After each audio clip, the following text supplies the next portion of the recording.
After a long shift at work, Maya, a young black woman, stopped by the supermarket to pick up a few essentials.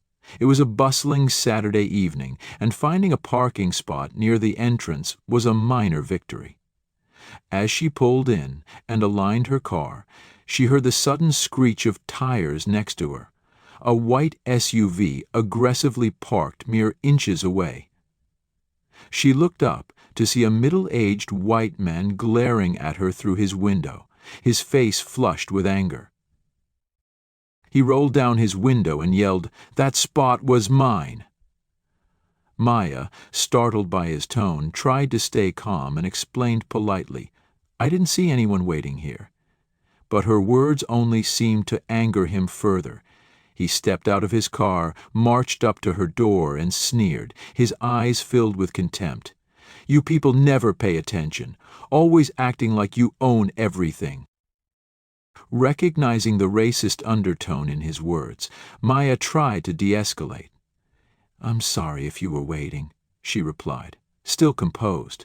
But he continued, his words dripping with prejudice, belittling her as if her mere presence was offensive. With the crowd around them watching but not intervening, Maya felt cornered.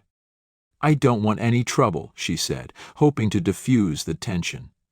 Her words had no effect. His anger only intensified, and he jabbed a finger toward her, saying, "Who do you think you are? People like you are always arrogant." Maya felt the sting of his words, but she maintained her calm, reminding herself of the consequences of reacting in anger. As she turned to leave, he slapped her across the face, the impact shocking her and leaving her stunned. The pain was physical, but it also wounded her pride. She looked at him, his face smug, as if he had just delivered justice. Without thinking further, Maya raised her hand and struck him back, a slap that wasn't about revenge, but a clear statement that she wouldn't be disrespected. The man recoiled, stunned that she had dared to stand up for herself. The murmurs in the crowd grew louder, some pulling out their phones to record the scene. His face turned pale, and he seethed with anger, his voice trembling, "How dare you hit me?" Though Maya was boiling inside, she clenched her fists, determined not to let him provoke her further. She turned and walked into the store, hoping to leave the confrontation behind. As she picked up her groceries, trying to focus on the task, his hateful words echoed in her mind. The weight of the incident lingered, though she told herself that things would eventually pass. When she left the store and returned to her car, her heart sank as she noticed long scratches carved into the side of her vehicle, a reminder of the hostility she had just endured. Maya stared at her car, stunned. Deep scratches ran along the once shiny paint, as though someone had intentionally dragged a sharp object across its surface. Anger and frustration bubbled up inside her. She knew immediately who was responsible, the man she'd encountered earlier. Helpless and furious, Maya felt tears threaten. What had started as a simple parking incident had spiraled, leading to insults, physical threats, and now the vandalization of her car. It wasn't a luxury car, but she had worked hard to afford it. And this act of destruction felt personal, a result of nothing but a stranger's baseless prejudice. Taking a deep breath, Maya forced herself to think clearly. She knew calling the police might complicate things, but seeing the scratches a blatant symbol of the discrimination she had faced, she realized she couldn't ignore it. This wasn't just about her car, it was about standing up against injustice. Determined, she pulled out her phone and called the police. With a steady but trembling voice, she reported the attack and damage, stressing that she had been targeted without any provocation and that the man was still nearby. When she hung up, she scanned the area and soon spotted the man's white SUV parked close by. He was sitting inside, watching her with a smug, defiant smile, as if daring her to act. While waiting for the police, Maya stood by her car, trying to calm her nerves.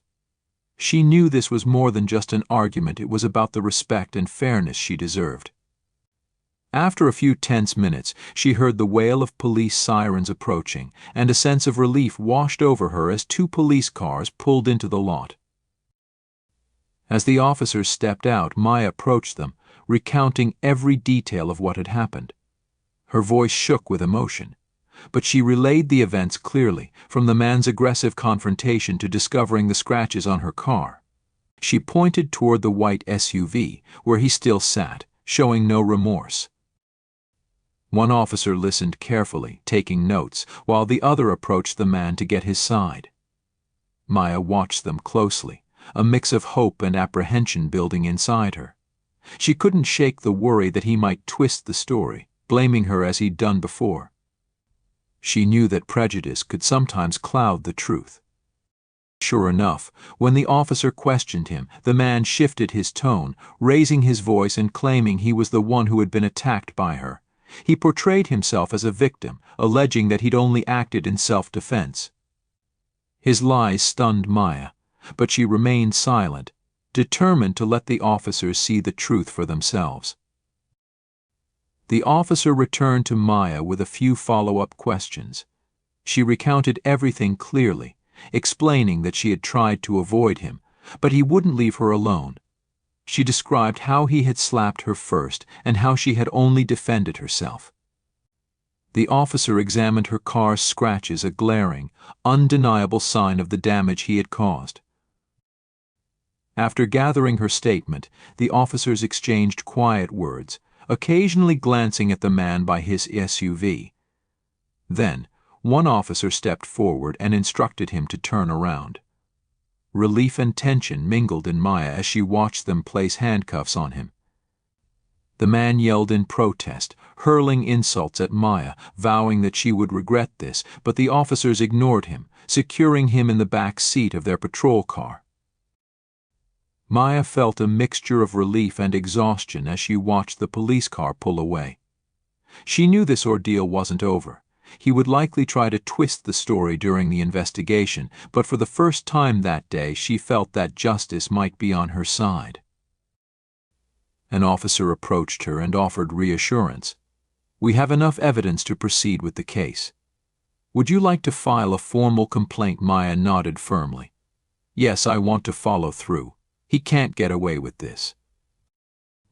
As the officer guided her through the steps of filing her report, Maya felt the weight of what had happened settle over her.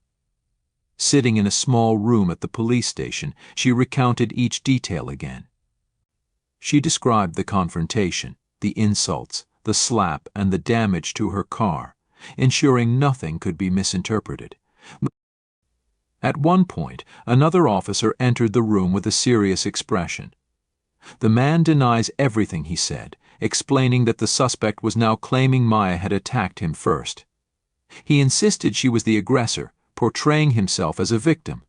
Hearing this, Maya felt anger flare up again. How could he lie so blatantly?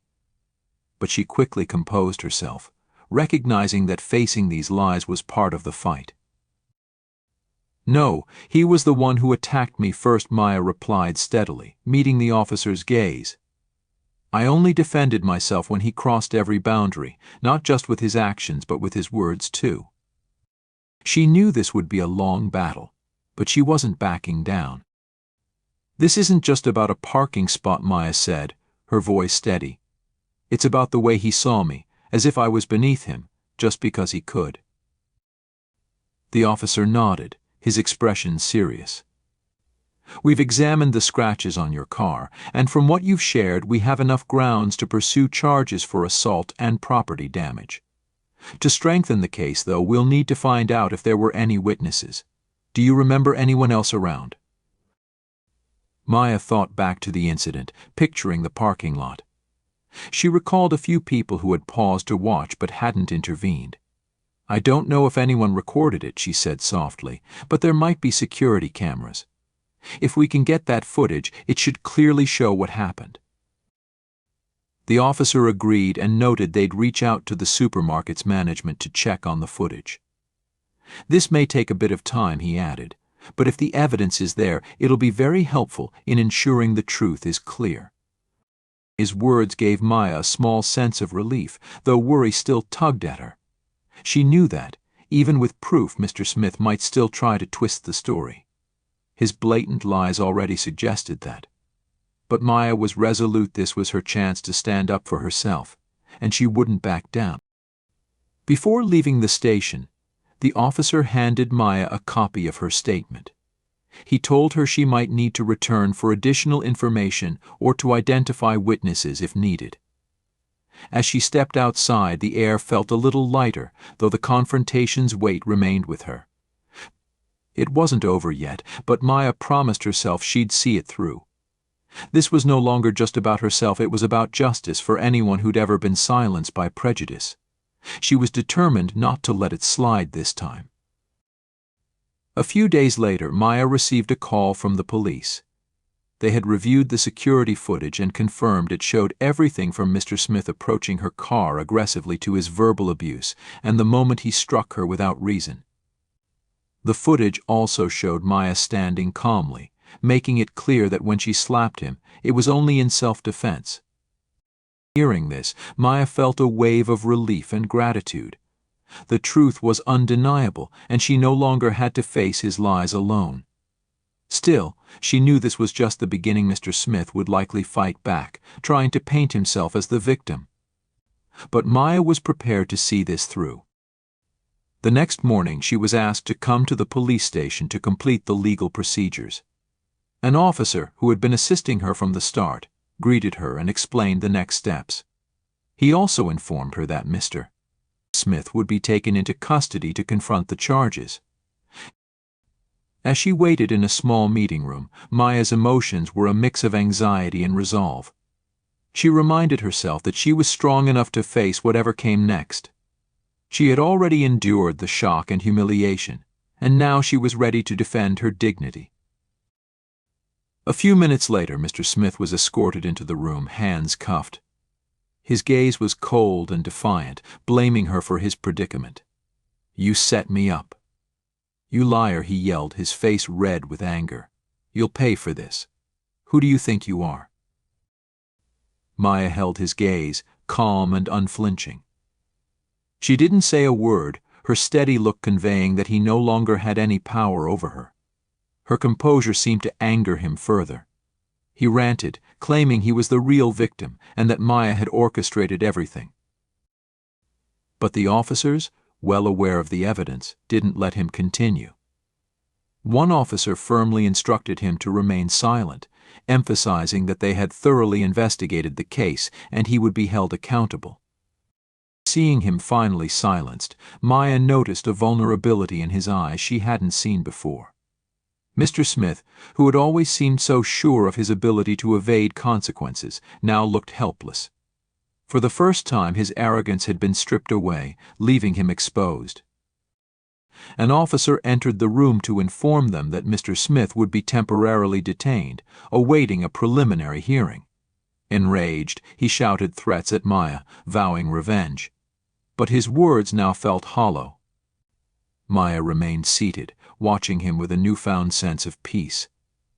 As the officers led him out, she felt a resolve settling within her.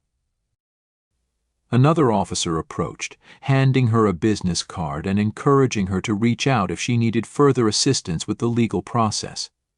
He also urged her to consider taking the case to court. "We'll do everything we can to support you," he said, his voice full of empathy. "Thank you," Maya replied, her voice strong. "I'll see this through." Outside, she felt a refreshing breeze, as if she had just emerged from a storm. A weight seemed to lift, but she knew the journey wasn't over. There would be legal procedures, court dates, and most likely, further resistance from Mr. Smith. He would likely hire a lawyer and continue to fight back. But Maya had made her decision. She wasn't just standing up for herself, she was taking a stand for everyone who deserved to be treated equally and justly. With a renewed confidence, she moved forward, ready for whatever challenges lay ahead. Several weeks later, Maya received a notice about Mr. Smith's trial. Her commitment to pursuing justice wasn't just about restoring her own dignity, but ensuring people like him understood that prejudice and hate wouldn't go unchallenged. As she prepared for the trial, Maya frequently met with. Maya worked closely with her attorneys to prepare for her testimony. The video of the confrontation in the parking lot and evidence of the damage to her car motivated her, knowing these would be undeniable proof. Yet, anxiety lingered. Would justice really be on her side? She was aware that cases involving racial discrimination don't always yield fair outcomes, but this time she refused to back down. On the first day of trial, Maya entered the silent courtroom, feeling the tension as every eye followed her. Across from her sat Mr. Smith, cold-faced and defiant, his attorney beside him, poised and prepared. Maya sensed the meticulous work on their side, but a steady look from her own lawyer reassured her.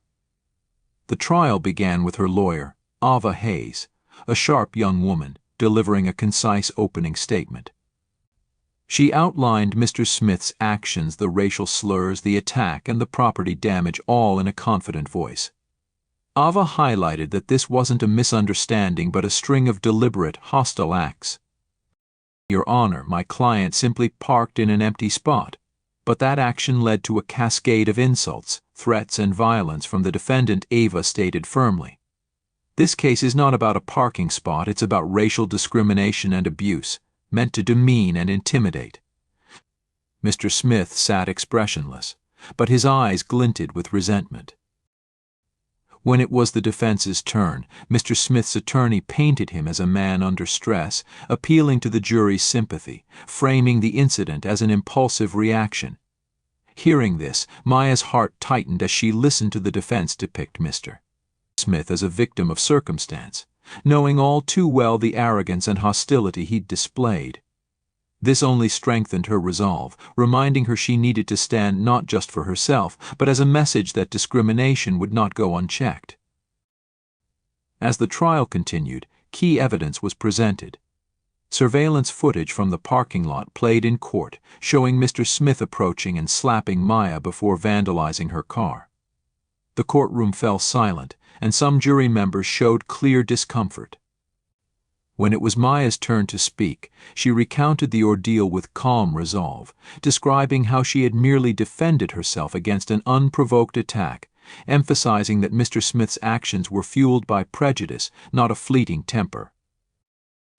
During cross-examination, Mr. Smith's lawyer argued that his client had been provoked, but Maya calmly clarified that she had no desire to cause conflict and was only protecting herself. By the end of the first day, though exhausted, she felt hope. She had spoken her truth and hadn't allowed herself to be silenced. The trial progressed, and as closing arguments approached, Ava laid out each detail of Mr. Smith's actions, underscoring his aggression and discriminatory behavior. This is not a trivial dispute, Ava asserted, but a clear attack on my client's dignity and her right to live freely and equally. Meanwhile, the defense continued to appeal for compassion, framing Mr. Smith as a pressured man acting on impulse, even suggesting Maya's self-defense was aggressive. Finally, the jury left to deliberate. Maya waited in the silent courtroom, her mind racing with the journey she'd endured, from the attack to this fight for justice. When the jury returned, declaring Mr. Smith guilty of assault and property damage, she felt a surge of relief. Justice had been served, she was vindicated. Mr. Smith's face darkened with disbelief, but now he could no longer evade responsibility. As the trial concluded, Maya felt a weight lift from her shoulders.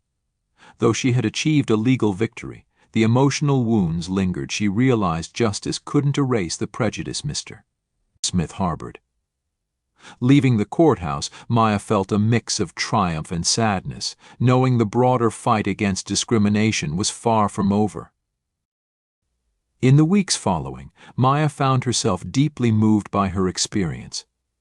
Inspired to make a difference, she began working with nonprofit organizations, speaking at events to raise awareness and inspire others to stand against discrimination.